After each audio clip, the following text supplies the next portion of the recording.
Last class में हम पढ़ रहे थे सेंटर ऑफ मास, बेसिक सा आइडिया बस सेंटर ऑफ मास का लिया था हमने कि सेंटर ऑफ मास क्या होता है। क्या होता था सेंटर ऑफ मास अभिवंत? अच्छा, और ये पॉइंट लाई कहाँ करता है? इनसाइड, आउटसाइड या कहीं भी हो सकता है? कहीं भी हो सकता है। ठीक है, बैठ जा। तो सेंटर ऑफ मास एक ऐसा पॉइंट था जहाँ पर हमने माना था कि सारा का सारा मास ऑब्जेक्ट का यहीं पर कंसंट्रेटेड है, और ये पॉइंट इनसाइड द बॉडी भी हो सकता है, आउटसाइड द बॉडी भी हो सकता है, डिपेंड करता है मास का डिस्ट्रीब्यूशन कैसा है। फिर हमने पोजीशन ऑफ सेंटर ऑफ मास का एक फॉर्मूला देखा था। क्या भाई हर्षदीप, क्या फॉर्मूला था? एक्सीएम। खड़ा हो जा, खड़े होके बताना होता है। तो एम, बैठ जा। m1 x1 plus m2 x2 up to mn xn divided by m1 plus m2 up to mn। Same YCM था, ZCM था, position vector of centre of mass भी देख लिया था कि m1 r1 m2 r2 up to mn rn divided by m1 plus m2 m3 mn तक, है ना। उसके बाद फिर हमने कुछ प्रॉब्लम्स करे थे, फिर हमने देखा था सेंटर ऑफ मास और सेंटर ऑफ ग्रेविटी में क्या फ़र्क है।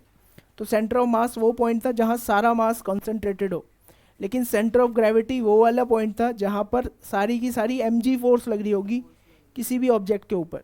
और जब तक हम बहुत कम हाइट पे हैं as compare to radius of earth, या अर्थ के सरफेस पर हैं, तो दोनों के दोनों कोइंसाइड करते हैं। जब अर्थ के सरफेस से ऊपर जाएंगे, जब जी की वैल्यू चेंज होने लगेगी, तो सेंटर ऑफ मास और सेंटर ऑफ ग्रेविटी दोनों की पोजीशन क्या होगी?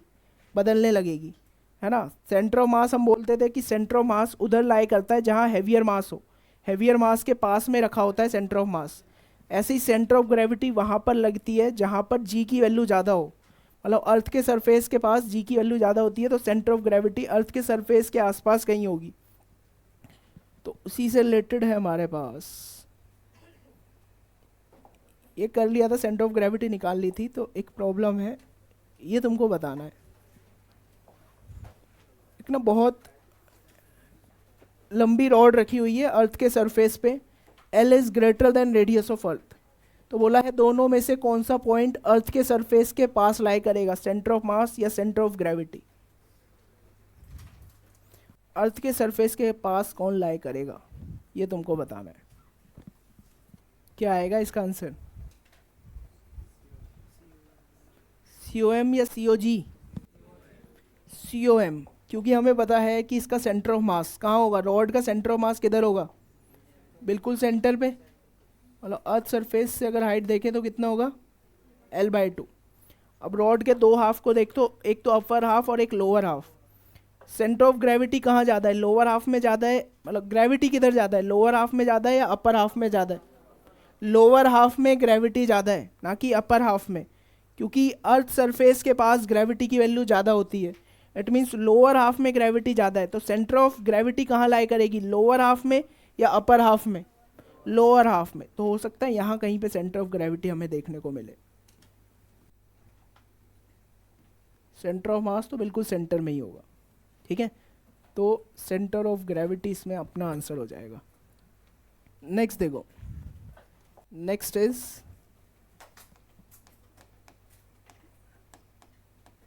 Shift in position of centre of mass.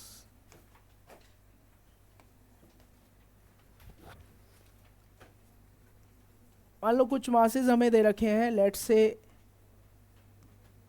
m1 mass, m2 mass, m3 मास, है ना। और ये लेट सपोज x एक्सिस के अलोंग रखे हुए हैं, और फिर हमने क्या किया, इस मास को कुछ यहाँ पर, और इनिशियली इनका सेंटर ऑफ मास जो है वो इस पॉइंट पे कहीं लाई करता था, यहाँ पर इनका सेंटर ऑफ मास था।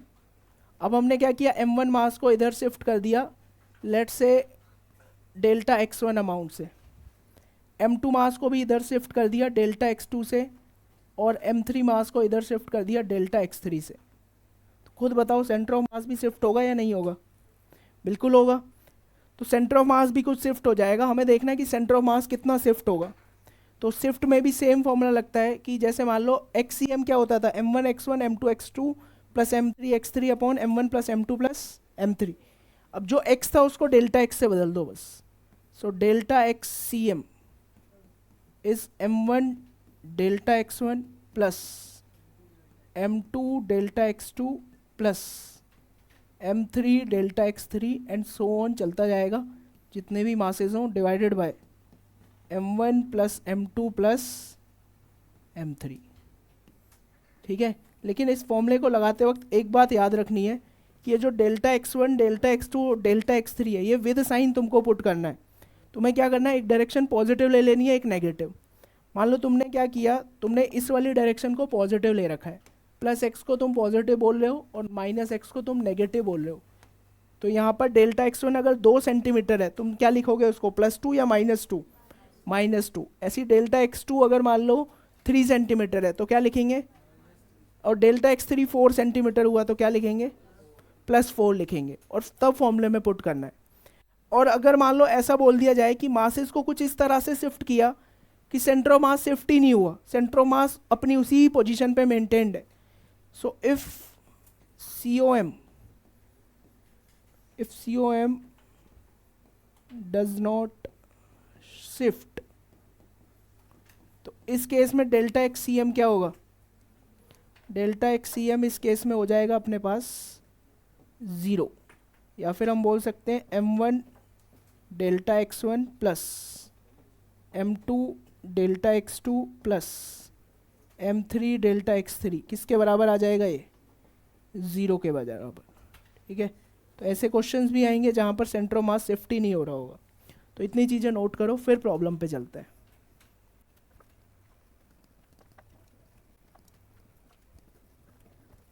करो, देखो इजी सा प्रॉब्लम है ये। तो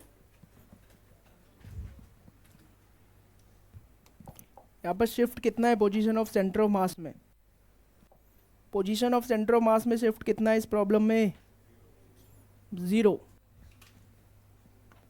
delta x C m is 0,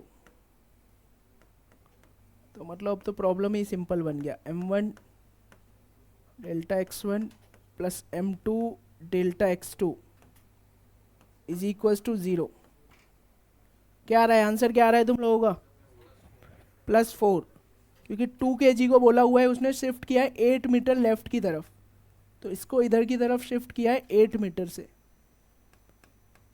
तो हमको 4 kg को निकालना है, कितना शिफ्ट करना पड़ेगा, है ना। तो अपने पास ऐसा समझो डेल्टा x1 दे रखा है, कितना, +8 या -8, -8, है ना। हम इस वाली डायरेक्शन को लेके चल रहे हैं पॉजिटिव, राइट वाली को, और लेफ्ट वाली डायरेक्शन है अपने पास नेगेटिव। तो ये हो गया m1 मास जो कि है 2 kg -8 plus m2 mass 4 kg delta x2 is equals to 0।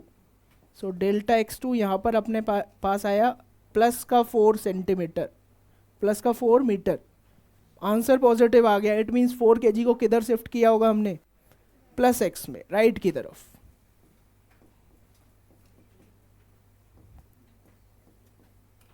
तो इसको इधर की तरफ शिफ्ट करना पड़ेगा 4 मीटर। तो सेंटर ऑफ मास जहाँ था वहीं रहेगा।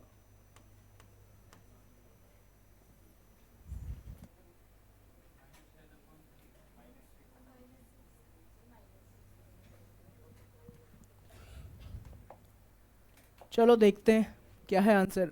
बोला है 2 kg 3 kg सेम लाइन पे लाई कर रहे हैं, तो ये हमने बना लिया 2 kg सेम लाइन पे है अपने पास 3 kg। फिर बोला हुआ है 2 kg को डिस्प्लेस किया 10 मीटर टुवर्ड्स राइट, तो इसको इधर की तरफ शिफ्ट किया है हमने 10 metre. Then by what distance 3 kg be shifted so that COM gets displaced by 2 metre in right direction. COM initially यहाँ पे हुआ करता था, और सेंटर ऑफ मास भी है वो भी राइट की तरफ ही शिफ्ट हो गया है 2 मीटर से। तो बोला है 3 kg को कितना शिफ्ट करना पड़ेगा। इसी वाले डायरेक्शन को हम पॉजिटिव ले लेते हैं, तो यहाँ पे तो डेल्टा एक्स सी एम वो रहेगा अपने पास m1 delta x1 plus m2 delta x2 divided by m1 plus m2।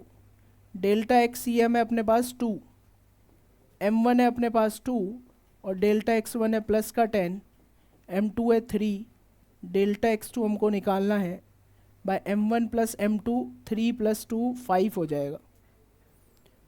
तो ये हो जाएगा 10 is equals to 20 plus thrice of delta x2। तो डेल्टा x2 अपने पास कितना आ रहा है, -10/3 मीटर। मतलब 3 kg वाले ब्लॉक को 10/3 मीटर शिफ्ट करना पड़ेगा, किधर, राइट या लेफ्ट, लेफ्ट की तरफ। So we need to displace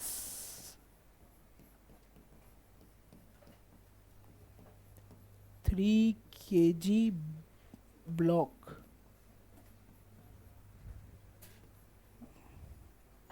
by 10/3 meter towards left, left की तरफ डिस्प्लेस करना पड़ेगा 10/3 मीटर।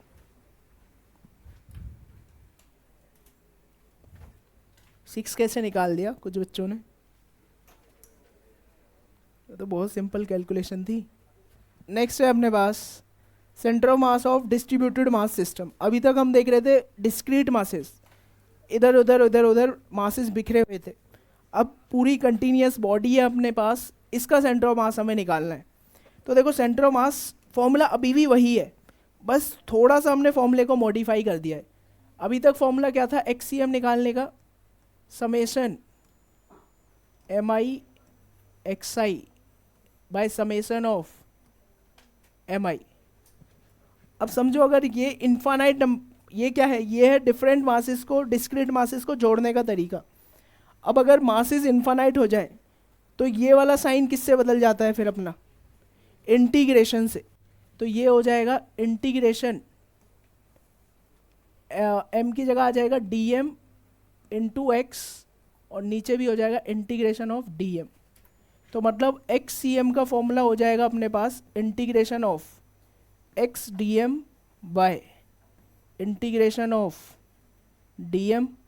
सेम अगर हम बात करें y centre of mass, y coordinate, so y dm by integration of dm, और z coordinate of centre of mass निकालना होगा तो वो जाएगा z dm by integration of dm।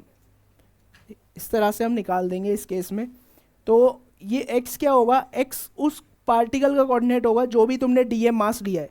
जैसे मान लो मैंने ये मास ले रखा है dm मास, तो इसका जो भी x कोऑर्डिनेट होगा, इसका x कोऑर्डिनेट्स होंगे x, y। तो इसका जो भी x कोऑर्डिनेट है वही मेरा x है, और जो इसका y कोऑर्डिनेट है वही y है। तो मतलब जो भी हम एलिमेंटल मास ले रहे हैं उसके जो भी कोऑर्डिनेट्स हैं, those coordinates are x, y and z। ठीक है, तो मान लेते हैं इसका कोऑर्डिनेट x, y और z है, तो वही हो जाएगा अपने पास। ऐसे ही मान लो r वेक्टर निकालना होगा, position vector of centre of मास, तो वो क्या हो जाएगा अपने पास, r vector integration r vector dm by integration of dm। ठीक है, इतनी चीज़ें नोट करो, फिर हम समझते हैं कैसे करेंगे प्रॉब्लम्स।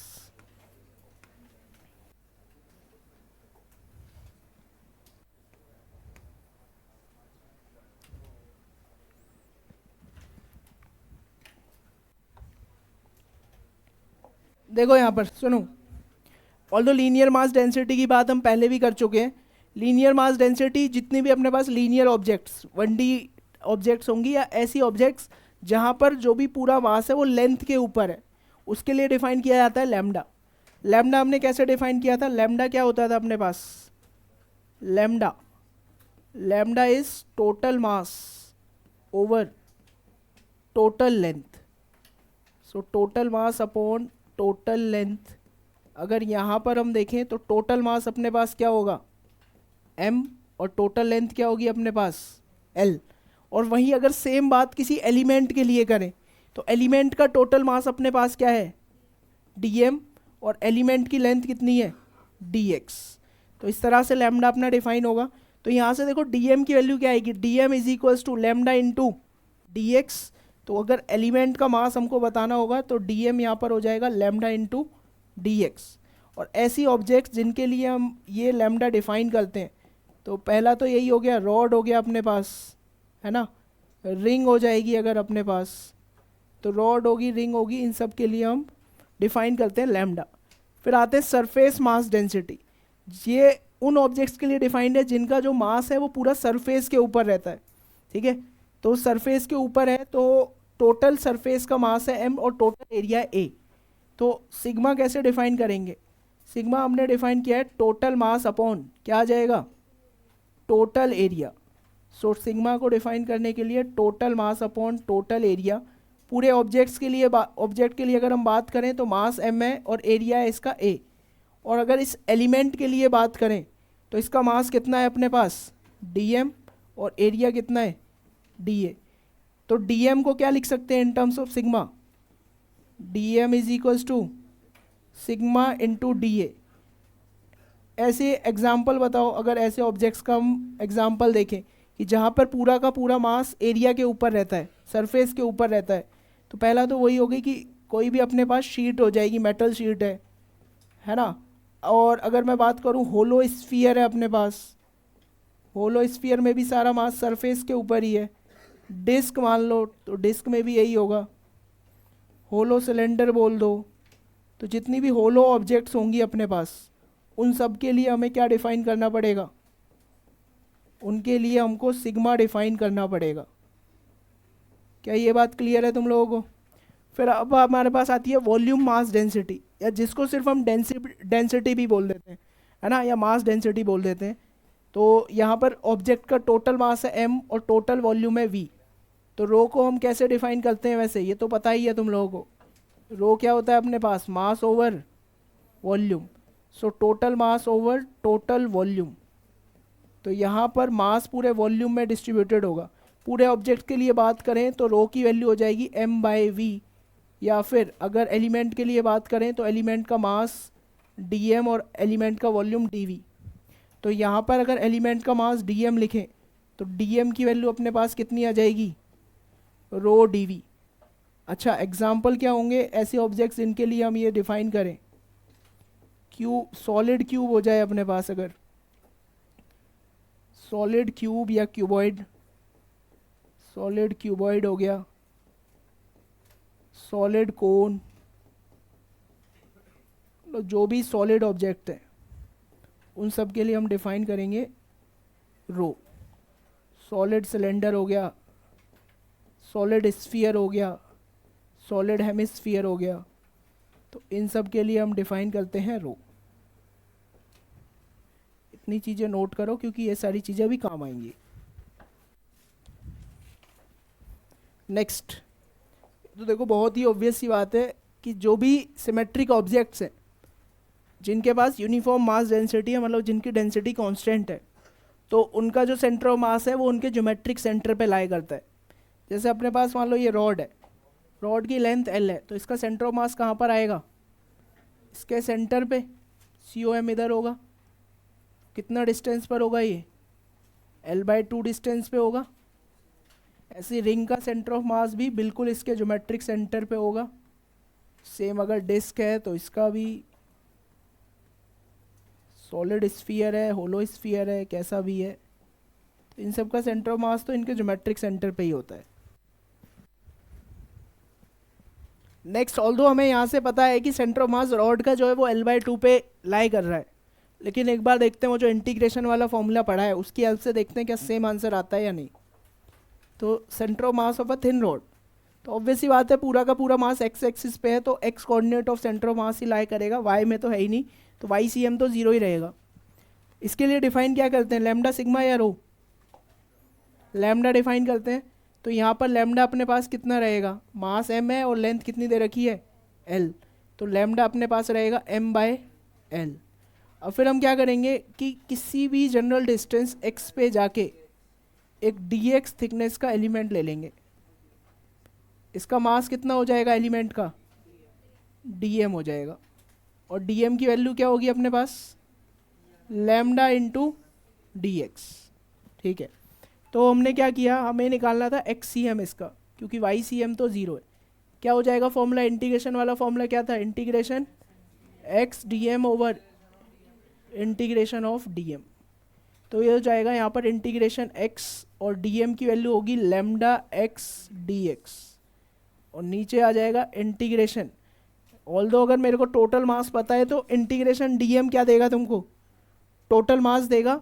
तो ये वाला इंटीग्रेशन करने की ज़रूरत नहीं है, पर कर लेते हैं यहाँ पर। तो इंटीग्रेशन में लैम्डा डी एक्स लिख लेते हैं यहाँ पे, ठीक है।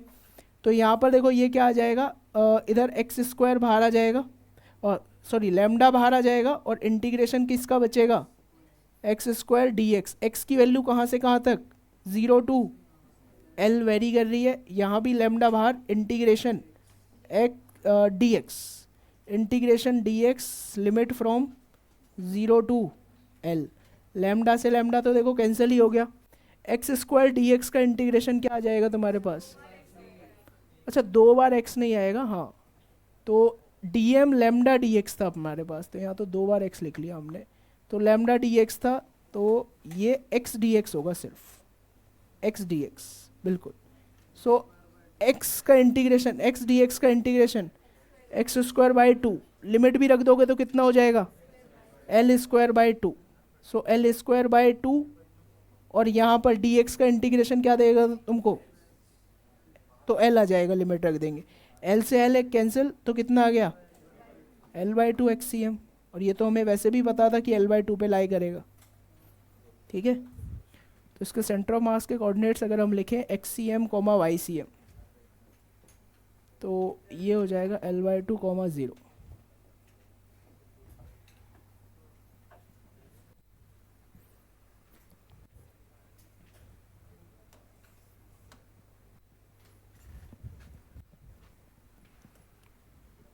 चलो नेक्स्ट प्रॉब्लम, इस बार लैम्डा वेरी कर रहा है एक्स के साथ, you have to find out the position of centre of mass. अब इसकी यूनिफॉर्म मास डेंसिटी नहीं है, ठीक है, जैसा जैसा मतलब यहाँ पे अगर मेरे को एक गैस मारना हो कि इसका centre of mass L by 2 से ज़्यादा होगा या कम होगा, तो देखो क्या है कि जैसे जैसे एक्स की वैल्यू बढ़ती जा रही है, तो मास भी क्या हो रहा है, बढ़ता जा रहा है, कि इस वाले पार्ट का मास कम होगा, इस वाले पार्ट का मास क्या होगा, ज़्यादा होगा। तो कंपेयर करना हो कि लेफ्ट हाफ और राइट हाफ, किसका मास ज़्यादा होगा, राइट हाफ का मास ज़्यादा होगा, क्योंकि उसके लिए एक्स की वैल्यू ज़्यादा है। तो सेंटर ऑफ मास किधर लाई करेगा, लेफ्ट हाफ में या राइट हाफ में, राइट हाफ में। तो हमें पता है कि आंसर जो आएगा वो एल बाई 2 से ज़्यादा आने वाला है, और वही तुम्हें फाइंड करना है कितना आएगा, 12/3 आ रहा है, which is 0.67 L, L by 2 से ज़्यादा है, ठीक है। फिर तो एक्स पर जाके कोई डी एक्स थिकनेस का एलिमेंट यहाँ भी लेंगे,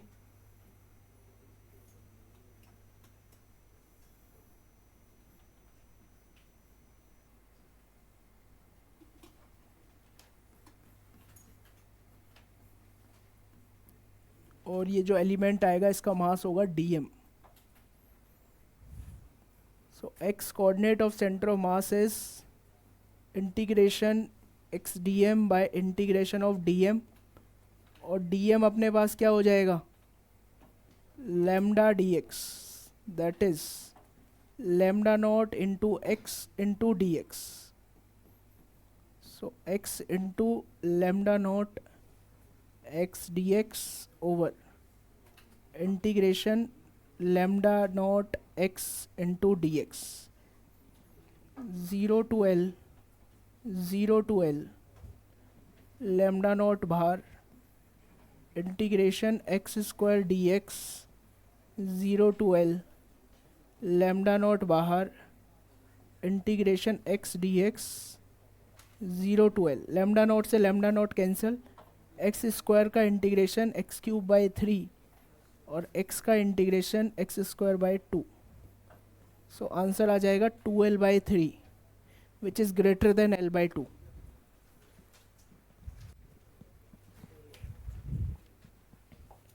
नेक्स्ट हमें निकालना है centre of mass of semi circular ring. Semi circular ring का सेंटर ऑफ मास निकालना है। तो यहाँ पर अपने पास एक रिंग है, रिंग की मास डेंसिटी दे रखी है लैम्डा। तो यहाँ पर हमको क्या करना पड़ेगा, हमको एक रिंग के केस में एलिमेंट कैसे लेते थे हम, थीटा पर जाके डी थीटा थिकनेस का एलिमेंट। तो यहाँ पर भी वही किया हमने कि थीटा पे जाके डी थीटा थिकनेस, थीटा और ये डी थीटा। तो ये जो मास होगा, पहली बात ये वाली थिकनेस कितनी हो जाएगी अपने पास, आर डी थीटा, बिल्कुल। तो इसका जो मास होगा डीएम, डीएम अपने पास कितना हो जाएगा, लैम्डा इनटू थिकनेस, तो लैम्डा आर डी थीटा हो जाएगा इसका डीएम।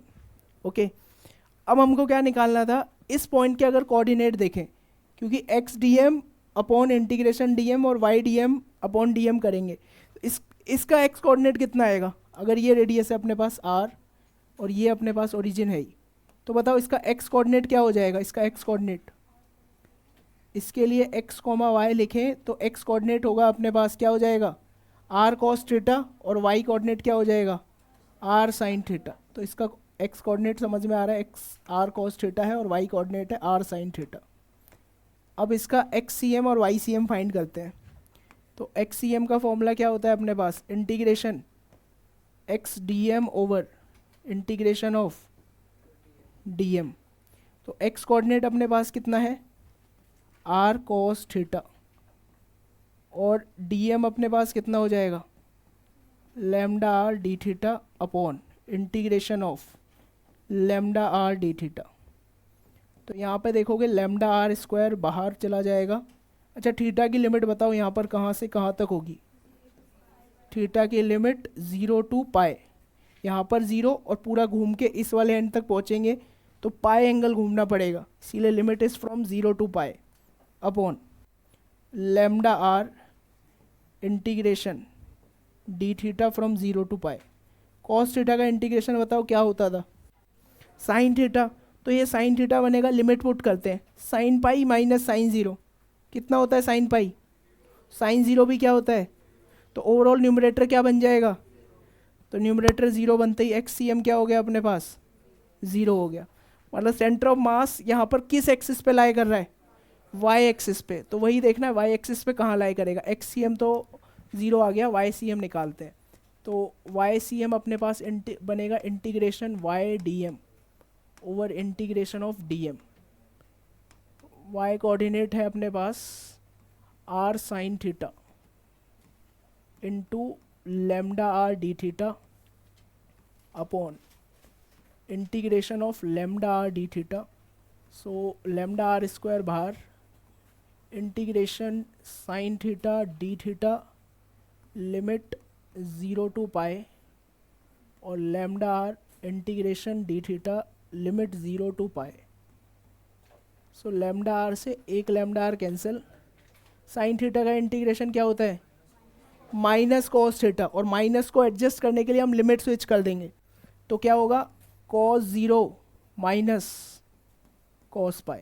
ये समझ में आया कैसे लिख दिया मैंने, ठीक है, क्योंकि साइन थीटा का इंटीग्रेशन माइनस कॉस था, माइनस को एडजस्ट करने के लिए लिमिट स्विच कर देते हैं, तो इसीलिए पहले लोअर लिमिट फिर अपर लिमिट, माइनस साइन वो हट चुका है, और अपॉन में अपने पास क्या रहेगा पाई। कॉस 0 की वैल्यू क्या होती है 1, और कॉस पाई की वैल्यू क्या होती है -1। सो 1 माइनस ऑफ -1 कितना बन जाएगा तुम्हारे पास 2, तो ये हो जाएगा 2r अपॉन पाई। तो तुम्हारे पास वाई सी एम की वैल्यू कितनी आ जाएगी 2r बाई पाई, और एक्स सी एम क्या था अपने पास 0 था, ठीक है। तो यहाँ पर हमको समझ में आ रहा है centre of mass x axis पे तो नहीं है, वाई एक्सिस पर है, और सेंटर ऑफ मास लाई कहाँ पे कर रहा है, इस पॉइंट पे लाई कर रहा है, ठीक है, वाई एक्सिस पे कितने डिस्टेंस पे 2r बाई पाई डिस्टेंस पे। So coordinate of centre of mass यहाँ पर हो जाएंगे 0, 2r बाई पाई। और याद करो ये सेम चीज़ मैंने तुमको बताई थी किसमें, ग्रेविटेशनल पोटेंशियल एनर्जी जब चेन की लिखवा रहे थे और चेन था सेमी सर्कुलर के फॉर्म में, वहाँ पे बताया था कि COM 2r बाई पाई पे आता है, तो वही है यहाँ पर 2r बाई पाई, और ये वैल्यूज़ याद रखनी है 2r बाई पाई। अब यहाँ से एक और ऑब्जर्वेशन हमारे पास निकल के आती है कि सेंटर ऑफ मास जो होता है वो हमेशा एक ऐसी एक्सिस पे लाई करता है जो ऑब्जेक्ट के लिए सिमेट्रिक एक्सिस हो, या फिर ऑब्जेक्ट उस एक्सिस के अबाउट सिमेट्रिक हो। तो यहाँ पे क्या ऑब्जेक्ट एक्स एक्सिस के अबाउट सिमेट्रिक थी, नहीं थी, क्योंकि ऊपर मास है नीचे मास नहीं है। लेकिन वाई एक्सिस के अबाउट अगर मैं देखूँ, वाई एक्सिस के इधर भी उतना ही मास है और इधर भी इतना ही मास है, तो वाई एक्सिस के अबाउट ऑब्जेक्ट सिमेट्रिक है, इसीलिए सेंटर ऑफ मास इसका वाई एक्सिस पे लाई कर रहा है। तो जो यूनिफॉर्म मास डेंसिटी वाली ऑब्जेक्ट्स होंगी उनका सेंटर ऑफ मास हमेशा एक ऐसी एक्सिस पे लाई करेगा जिसके अबाउट जो भी अपनी ऑब्जेक्ट है सिमेट्रिक होगी। तो ये सेंटर ऑफ मास बॉडी के इनसाइड है या आउटसाइड है, आउटसाइड है, तो इसीलिए वो पॉइंट लिखवाया था कि इनसाइड भी हो सकता है आउटसाइड भी हो सकता है, तो बॉडी के बाहर उसका सेंटर ऑफ मास आ रहा है।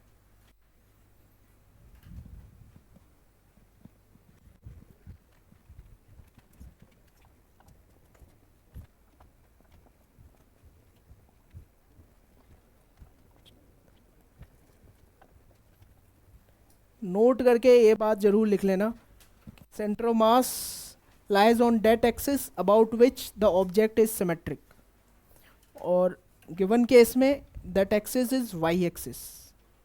ये तब वैलिड है जब तुम्हारे प्रोवाइडेड लैम्डा, सिग्मा और रो ये कांस्टेंट होने चाहिए, वेरी ना करें।